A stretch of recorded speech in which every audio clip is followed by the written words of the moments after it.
உங்கள் கலையருவி தொலைக்காட்சி வழங்கும் விசேட தொகுப்பாக அண்மையில் கலைக்கப்பட்ட 9வது பாராளுமன்றத்தின் முக்கியமான சில தகவல்கள் உங்களோடு இணைந்து கொள்ளும் நான் ஏசிஎம் ருமைஸ்.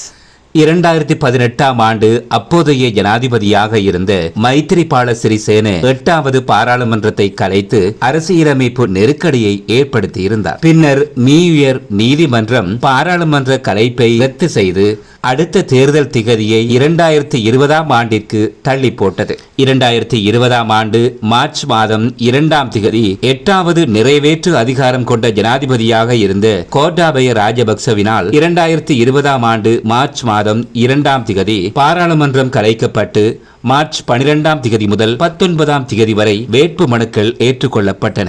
2020 ஏப்ரல் மாதம் 25ஆம் திகதி தேர்தல் நடைபெறும் எனவும் அறிவிக்கப்பட்டிருந்தது. ஆனாலும் நாட்டில் ஏற்பட்ட அசாதாரண சூழ்நிலை கோவிட்-19 காரணமாக தேர்தலுக்கான நாள் பிற்போடப்பட்டு புதிய நாள் ஜூன் மாதம் 20ஆம் திகதி என அறிவிக்கப்பட்டது. கொரோனா வைரஸ் தொற்று தொடர்ந்தும் காணப்பட்டமையினால் தேர்தல் நடைபெறும் காலம் 2020 ஆகஸ்ட் மாதம் 5ஆம் திகதி என மீண்டும் மாற்றப்பட்டு 9வது பாராளுமன்ற தேர்தலும் இடம்பெற்றது. இவ்வாறு 2 தடவைகள் பிற்போடப்பட்டு இடம்பெற்ற இத்தேர்தலில் 75% மக்கள் வாக்களிப்பில் கலந்து கொண்டனர். ஆனாலும் 2015ஆம் ஆண்டு இடம்பெற்ற பொது தேர்தல் வாக்களிப்பை விட சிறிது குறைவானதாகவும் இருந்தது. நடைபெற்று முடிந்த இந்த தேர்தலில் 2019ஆம் ஆண்டிலிருந்து செயற்படும் முன்னாள் ஜனாதிபதி மஹிந்த ராஜபக்ச தலைமையிலான இலங்கை பொதுஜன முன்னணி 17 தேசிய பட்டியல் உறுப்பினர்கள் உள்ளடங்கலாக 145 பாராளுமன்ற உறுப்பினர்களை பெற்றுக் கொண்டதோடு மிக பெரும்பான்மையை கைப்பற்றி வெற்றி பெற்றிருந்தது.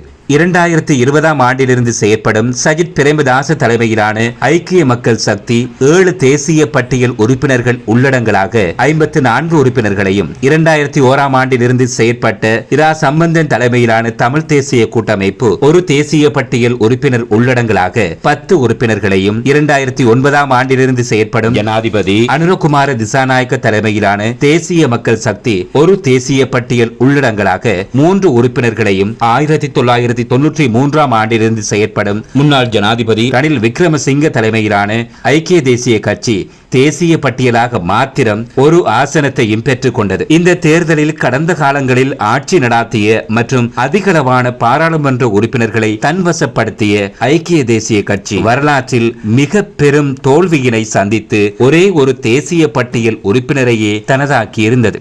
9வது பாராளுமன்றத்தின் இன்னும் சில விடயங்கள். 9வது பாராளுமன்றத்தில் 19 உறுப்பினர்கள் வெற்றிடமானதுடன் 4 முறை கூட்டத்தொடர் ஒத்திவைக்கப்பட்ட நிலையில் 390 நாட்கள் அமர்வுகள் இடம்பெற்றதாகவும் பாராளுமன்ற பொதுச் செயலாளர் செயலகம் தெரிவித்துள்ளது. 2020ஆம் ஆண்டு ஆகஸ்ட் மாதம் 20ஆம் திகதி முதல் கூட்டத்தொடர் ஆரம்பமாகி 2024ஆம் ஆண்டு செப்டம்பர் மாதம் 24ஆம் திகதி நள்ளிரவு கலைக்கப்பட்ட 9வது பாராளுமன்றத்தின் காலப்பகுதியில் அரசியலமைப்பின் 66வது பிரிவின்படி 19 பாராளுமன்ற உறுப்பினர் பதவிகள் வெற்றிடமாகின. இதன்படி 18 சந்தர்ப்பங்களில் 16 பாராளுமன்ற உறுப்பினர்கள் புதிய பாராளுமன்ற உறுப்பினர்களாக நியமிக்கப்பட்டதுடன் 241 பாராளுமன்ற உறுப்பினர்கள் பாராளுமன்றத்தை பிரதிநிதித்துவப்படுத்தியுள்ளனர். தேசிய பட்டியலில் இருந்து பாராளுமன்றத்திற்கு தெரிவு செய்யப்பட்ட ஜெயந்த கெட்டகொட ராஜினாமா செய்ததை அடுத்து அவருக்கு பதிலாக பெசில் ராஜபக்ச நியமிக்கப்பட்டார். அதன் பின்னர் தேசிய பட்டியல் பாராளுமன்ற உறுப்பினர் அஜித் நிவாட் கப்ரால் பதவி விலகியதை அடுத்து அந்த வெற்றிடத்திற்கு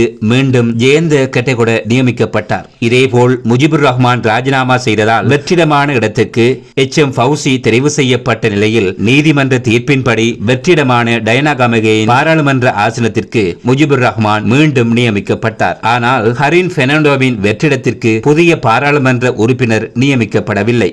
மிகவும் தனித்துவமான நிகழ்வுகளால் மக்களின் கவனத்தை ஈர்த்திருந்த 9வது பாராளுமன்றத்தில் இடம்பெற்ற முக்கியமான நிகழ்வாக இந்நாட்டின் 7வது நிறைவேற்று அதிகாரம் கொண்ட ஜனாதிபதியான கோட்டாபய ராஜபக்ச தனது பதவியை ராஜினாமா செய்ததுடன் 8வது நிறைவேற்று அதிகாரம் கொண்ட ஜனாதிபதியாக ரணில் விக்ரமசிங்க பாராளுமன்ற உறுப்பினர்களின் வாக்குகளால் தெரிவு செய்யப்பட்டமையாகும். இதற்கமைய பாராளுமன்ற உறுப்பினராக இருந்த ரணில் விக்ரமசிங்க ஜனாதிபதி பதவிக்கு நியமிக்கப்பட்டதும் அவருடைய பாராளுமன்ற உறுப்பினர் வெற்றிடத்தை இடத்துக்கு புதிய உறுப்பினர் நியமிக்கப்பட்டமை உள்ளடங்கலாக 16 பேர் புதிய பாராளுமன்ற உறுப்பினர்கள் நியமிக்கப்பட்டனர். அத்துடன் 9வது பாராளுமன்றத்தில் கூட்டத்தொடர்கள் 4 தடவைகள் முடிவுக்கு கொண்டுவரப்பட்டுள்ளன. இதில் 2 தடவைகள் முன்னாள் ஜனாதிபதி கோட்டாபய ராஜபக்சவினால் பாராளுமன்ற கூட்டத்தொடர்கள் முடிவுக்கு கொண்டுவரப்பட்டதுடன் 3வது மற்றும் 4வது தடவைகள் முன்னாள் ஜனாதிபதி ரணில் விக்ரமசிங்கவினால் மேற்கொள்ளப்பட்டன. இதற்கமைய 9வது பாராளுமன்றத்தில் 5 கூட்டத்தொடர்கள் காணப்பட்டன.